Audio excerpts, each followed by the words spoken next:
to Bonjour, le livre que j'ai lu récemment s'appelle L'étonnant pouvoir des couleurs de Jean-Gabriel Cosse. Et je vais vous parler donc un petit peu de ce livre, pourquoi je l'ai aimé. Et puis ensuite, je vous donnerai quelques anecdotes qui m'ont amusé à travers ce livre. Euh, Tout d'abord, je pense que récemment, on parle beaucoup d'innovation à l'école, on parle aussi beaucoup d'anxiété, de stress, et on parle aussi beaucoup de pédagogie en tant que professeur. Donc c'est pour ça un petit peu que j'étais attiré par ce livre. Il y a des personnes qui lisent des livres pour le divertissement, ils aiment les romans, et j'avoue que j'aime ça aussi, mais ce livre qui est plutôt informatif est devenu aussi assez divertissant. Juste pour vous donner une petite idée du contexte, l'auteur de ce livre, Jean-Gabriel Cosse, c'est un designer de color, okay, donc il a travaillé dans la publicité, et il a en fait rassemblé des études qu'il a trouvées pour parler un petit peu de l'influence des couleurs sur notre vie. Okay, la couleur est partout, elle est souvent sous-estimée et elle nous influence pas seulement d'un point de vue esthétique, mais aussi par rapport à notre perception et aussi elle influence quelquefois notre comportement. Donc il parle de la couleur au quotidien, que ce soit dans notre consommation, mais aussi de la couleur au travail, de la couleur dans les salles de classe. Il parle aussi de la couleur dans la vie amoureuse, par exemple. La couleur peut avoir une incidence sur l'amour. Euh, Ce que j'ai aimé dans ce livre, c'est que le livre, comme je le disais, était informatif et divertissant. Il touche aussi à pas mal d'expériences de psychologie sociale qui, à mon avis, sont intéressantes. Euh, le livre est divisé en trois parties. La première partie nous parle un petit peu de qu'est-ce qu'est la couleur. Est-ce que vraiment les couleurs existent ou est-ce que c'est nous qui les inventons? Et je pense que c'est assez intéressant. La deuxième partie parle plus de l'utilisation de la couleur au quotidien. Et la troisième partie parle de chaque couleur et des symboles et des influences qu'elles peuvent avoir. Je vais juste rapidement vous donner quelques anecdotes que j'ai trouvées intéressantes.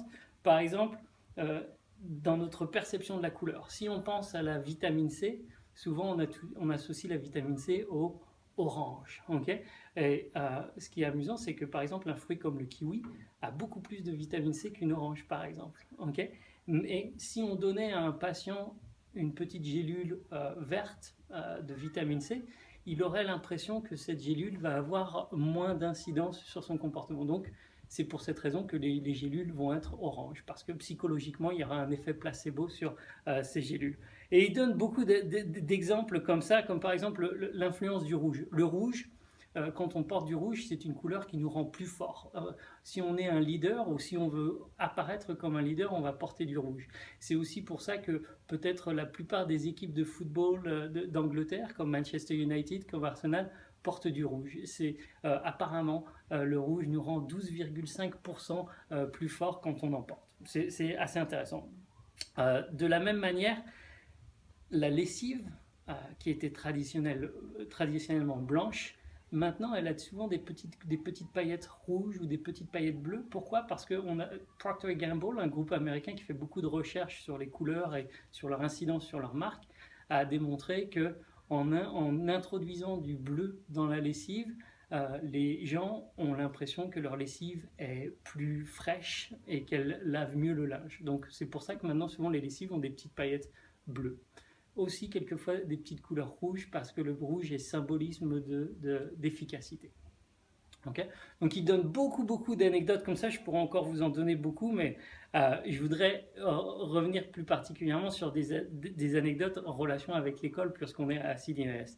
La couleur aide à l'apprentissage, c'est prouvé, et c'est pour ça un petit peu dommage qu'on voit autant de salles de classe blanches, parce que c'est clair que le blanc ne nous aide pas du tout, au contraire, le blanc peut même nous faire déprimer, 15% de burn-out en plus à cause du blanc dans les espaces de travail apparemment. Euh, donc il nous donne quelques conseils par rapport à la couleur. Si on regarde des salles de classe, il y a une étude qui a été faite en Angleterre où on a repeint des salles de classe de beige à rose. Et apparemment, sur une période de 10 ans, les dessins des enfants, c'était dans une école primaire, les dessins des enfants étaient plus joyeux, les soleils étaient plus gros, il y avait moins de nuages, et le rose a cette qualité d'être euphorisant, et c'est peut-être pour ça qu'il a rendu les élèves un petit peu plus positifs. Euh, il donne d'autres Conseil pour l'école, le vert est une bonne couleur pour la lecture, et c'est pour ça que souvent les bibliothèques ont du vert sur les murs. Il dit aussi que le bleu est la couleur qui va favoriser la créativité. Donc, si vous devez avoir un fond d'écran, il conseille d'avoir un fond d'écran bleu pour stimuler la créativité, ou alors du rouge qui va nous aider à nous concentrer.